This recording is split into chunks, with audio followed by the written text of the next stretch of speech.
देखिए 2020 में थाना दक्षिण टोला पर एक मुकदमा तहसीलदार सदर मऊ की तरफ से दर्ज कराया गया था, जिसमें उनकी तरफ से ये कहा गया था कि विकास कंस्ट्रक्शंस नाम की एक कंपनी है, जिसमें मुख्तार अंसारी की जो वाइफ हैं आबशा अंसारी और अन्य पार्टनर्स के द्वारा इसमें कूट रचित दस्तावेजों के तहत सार्वजनिक संपत्ति पर अतिक्रमण किया गया था और उसी पर इनके द्वारा जो लोन भी लिए गए थे वो भी फर्जी दस्तावेजों के तहत लिए गए थे। उसी मुकदमे में सभी पर चार्जशीट लगाई गई थी। उस आधार पर और अन्य जो इनका एक पुराना लंबा आपराधिक इतिहास पूरे परिवार का रहा है,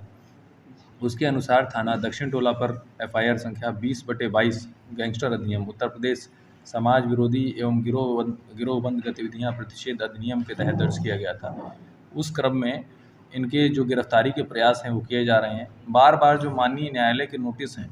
पुलिस की जो कार्यवाही है उसकी अवहेलना तो इनके द्वारा लगातार की ही जा रही है। जो माननीय न्यायालय द्वारा जारी एनबीडब्ल्यू और अन्य प्रक्रिया और अन्य नोटिस भी हैं, वो उसका भी अवहेलना इनके द्वारा किया जा रहा है। आपको ज्ञात होगा कि थाना महानगर पर एक कूट रचित दस्तावेजों के द्वारा जो एक शस्त्र लाइसेंस इनके पुत्र अब्बास अंसारी जी, जो करंट में विधायक भी हैं यहाँ से, उनके द्वारा लिया गया था, उसमें भी माननीय न्यायालय द्वारा इनके खिलाफ कई सम्मन जारी किए जाने पर इनके द्वारा उपस्थित न हुए जाने के कारण एक एनबीडब्ल्यू जारी किया गया। उसी एनबीडब्ल्यू के क्रम में जब इन्हें बार बार यहाँ आने के लिए जो भी चीज़ें, जो भी विधिक प्रक्रिया है उसके अंतर्गत नोटिस भेजे गए,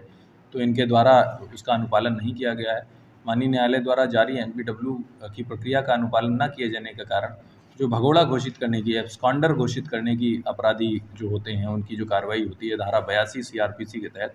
उसका अनुपालन कराया गया है। उसी 82 जो सीआरपीसी है उस प्रक्रिया का तामीला करने के लिए हमारे वहाँ के पूरी टीम, इंस्पेक्टर दक्षिण टोला, इंस्पेक्टर सराय लखनसी और इंस्पेक्टर कोतवाली, जो इनके गाज़ीपुर स्थित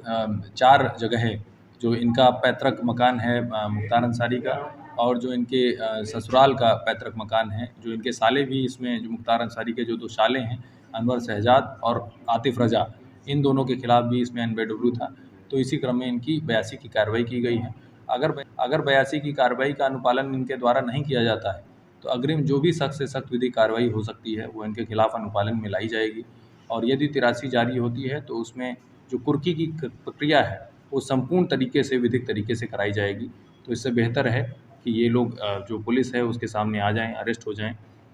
और जो विधिक प्रक्रिया है उसका सम्मान करें। इतना लंबा एक आपराधिक इतिहास इस गैंग का रहा है, उसमें ये पाया जाता है कि जो भी विधिक प्रक्रिया की जितनी भी अवमानना और अपमान हो सकता है, इन सभी के द्वारा किया गया है।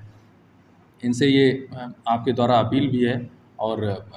अपील क्या है, एक चेतावनी भी है कि अगर इनके द्वारा अब विधिक प्रक्रिया का अनुपालन नहीं किया गया तो जो कुर्की की कार्रवाई है वो पूर्ण जितना विधिक सख्ती हो सकती है उसके द्वारा की जाएगी। जी, एनबीडब्ल्यू जो पेंडिंग है, हमें उसकी कॉपी प्राप्त हो गई है। उसमें आगे क्या उस कोर्ट द्वारा निर्णय लिए गए हैं या इनके द्वारा क्या इनके वकील के माध्यम से अगर ये उस एनबीडब्ल्यू में या उस समन प्रक्रिया में जारी होना चाहते हैं या नहीं होना चाहते हैं, जो एनबीडब्ल्यू पेंडिंग है उसमें कहीं पर भी इनके